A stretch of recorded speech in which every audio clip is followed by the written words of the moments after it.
आप हैरान हो जाएंगे सुनकर कि बांके बिहारी के मंदिर में मंगला आरती क्यों नहीं होती। तो हुआ यूं कि एक आदमी बांके बिहारी के मंदिर के बाहर रोज सफाई करता था और वहीं भोजन करने के बाद रात्रि में मंदिर के बाहर ही सो जाता। एक दिन पुजारी जी ने सोचा कि यह आदमी इतनी मेहनत करता है तो चलो इसे कोई काम देते हैं। अब आदमी से पूछा गया कि गैया चरा सकते हो? तो उस आदमी ने पूछा कि गैया किसकी है, क्योंकि मैं ठाकुर के अलावा किसी का काम नहीं करता। तो पुजारी जी ने कहा कि गैया भी ठाकुर जी की ही है। तो उसने कहा मैं कर दूंगा। तो पुजारी जी ने कहा कि तुम कल से गैया लेकर जाना और तुम्हें भोजन भी वहां जंगल में ही मिल जाएगा। अगले दिन वो गैया लेकर गया और गैया चराने लगा। रोजाना उसके पास दोपहर में खाने के समय पर भोजन पहुंच जाता था। अब एक दिन क्या हुआ कि भोजन के समय पर भोजन नहीं आया, तो भूख की वजह से वह आदमी चिंता में आ गया। सोचने लगा कि जाकर पुजारी जी से शिकायत करूंगा और बहुत गुस्सा होने लगा।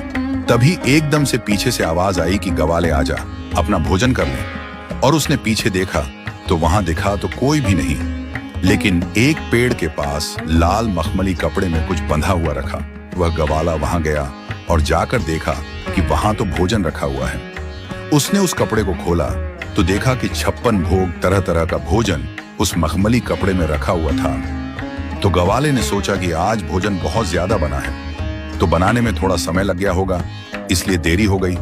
लेकिन फिर भी उसने कहा कि आज कोई आदमी दिखाई नहीं दे रहा है जो भोजन लेकर आया। तो कहीं ऐसा तो नहीं कि ठाकुर जी खुद ही भोजन लेकर आए हों। क्योंकि वह कृष्ण का इतना अनन्य भक्ता था तो उसे विश्वास था कि कृष्ण कभी भी उसके पास आ सकते हैं। उसने आराम से भोजन किया और वो लाल कपड़े में सारे बर्तन बांध करके शाम को पुजारी जी के पास पहुंचा और जाकर बोलता है, पुजारी जी आज आपका कोई आदमी भोजन देने नहीं आया। मुझे लगता है कि आज ठाकुर जी खुद भोजन देने आए। पुजारी जी बोले कि आज तो भोजन बना ही नहीं, क्योंकि आज तो एकादशी का दिन है, आज तो व्रत है सबका। और पुजारी जी ने देखा उसके हाथ में लाल मखमली कपड़े में जो बर्तन है वो वही बर्तन है जिसमें रोज ठाकुर जी का भोग लगता है। तो पुजारी जी ने पूछा कि कोई भी तुम्हें भोजन देने नहीं आया? आदमी बोला नहीं, मुझे तो एक आवाज आई थी, ग्वाले भोजन कर ले।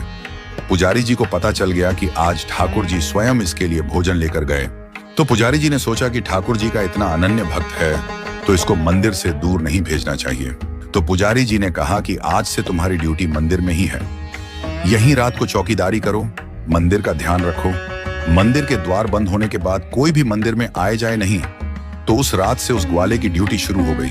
वो मंदिर की चौकीदारी कर रहा था, तभी आधी रात को स्वयं बांके बिहारी बाहर आए और चौकीदार से बोले कि मुझे जाने दो। उस ग्वाले ने ठाकुर को रोक लिया। तो ठाकुर जी ने पूछा